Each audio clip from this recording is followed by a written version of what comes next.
Eu tava vendo uns canais aí de gente que mora fora, que vem dos Estados Unidos morar aqui no Brasil, e um cara, ele falou uma coisa interessante, que o que ele mais odiava daqui era o fato das pessoas odiarem o próprio país.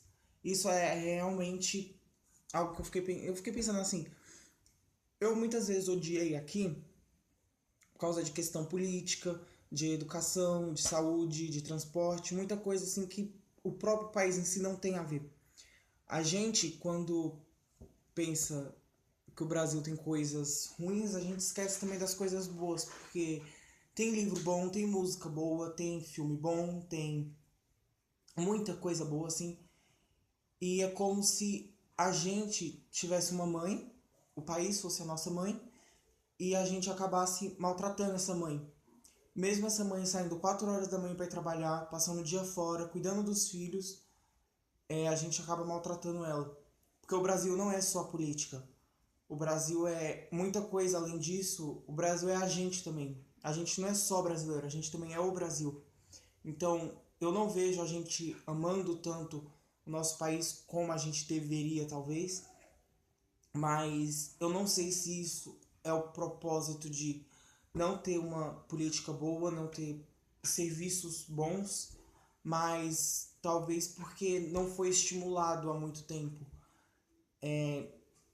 Uma república que foi criada sem uma guerra praticamente, que a gente vê nos livros de história de um jeito que não estimula a gente pensar, pô, morreu muita gente pela gente, sabe? E isso é um pouco triste, assim. Quando você sai pelos Estados Unidos, é muito, muito, muito comum você ver bandeira. Para onde você vai, você ver bandeira do país. É pra uma idolatração da bandeira que é uma coisa absurda. E a gente não tem isso.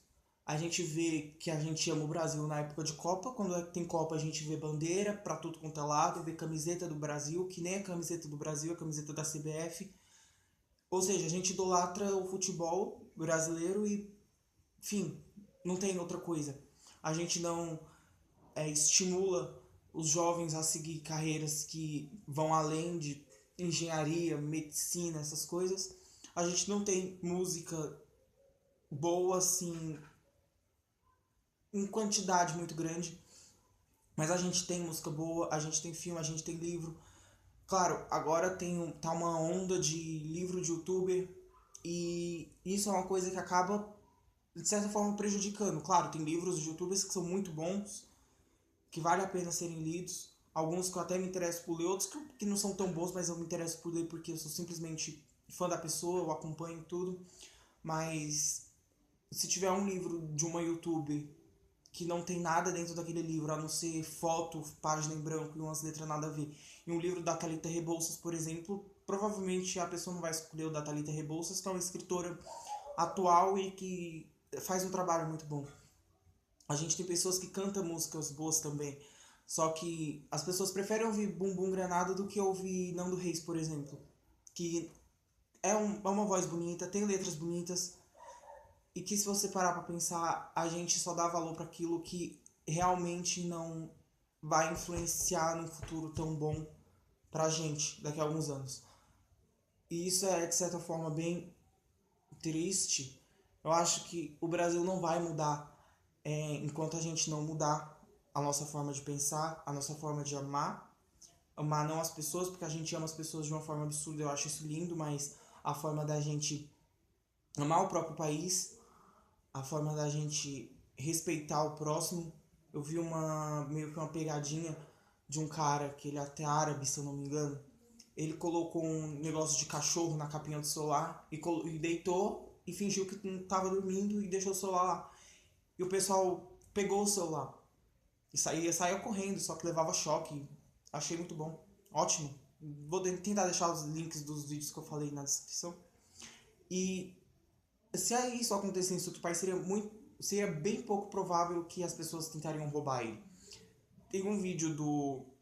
Eu esqueci o nome do canal. Eu esqueci o nome dele também. Mas ele deixava a carteira cair e as pessoas simplesmente pegavam a carteira e corriam atrás dele pra tentar devolver. Isso foi no Japão, eu não lembro o nome dele. Eu lembro da cara dele, mas eu não lembro o nome. E, cara, a gente precisa mudar muita coisa, e principalmente nós mesmos. Não adianta pedir reforma política se a gente não mudar a gente. A gente é o foco principal, não adianta querer mudar. Tudo bem, os políticos comandam um país, mas eles não comandam de certa forma a gente. Comandam, mas não de forma direta. Então, não adianta mudar um pedaço da política e deixar mais de 200 milhões de pessoas agindo da mesma forma, que não vai adiantar. E é muita coisa que envolve isso não vai ser feito de uma hora para outra, isso não vai ser resolvido em 2018. Isso talvez demore 100, 200, 300 anos para acontecer, porque uma sociedade não evolui de uma hora para outra. Não é fazer assim que acontece. Vai gente morrer, vai gente nascer, e as coisas precisam mudar principalmente da gente. Então tenta procurar coisas. Não deixe de ler livro de YouTube se você gosta, não deixe de ouvir MC, seja lá o que for, se você gosta, mas tenta procurar também coisas boas. Às vezes a gente pensa que a gente não gosta, mas é porque a gente foi ensinado a não gostar. Foi porque a gente foi ensinado que tal cantor canta música de gente velha, por exemplo. Sei lá, e por exemplo, pega Inesita Barroso aí. Pra você não vai ouvir, porque quando é coisa de gente velho, não faz sentido você ouvir. Mas um jovem que mora nos Estados Unidos ouve Johnny Cash, por exemplo. Que eu não sei se é de uma época parecida, mas ele também não é nada recente. Então tenta parar pra pensar que as coisas só vai mudar quando você mudar. E pra você mudar alguma coisa, você precisa primeiro mudar a si mesmo.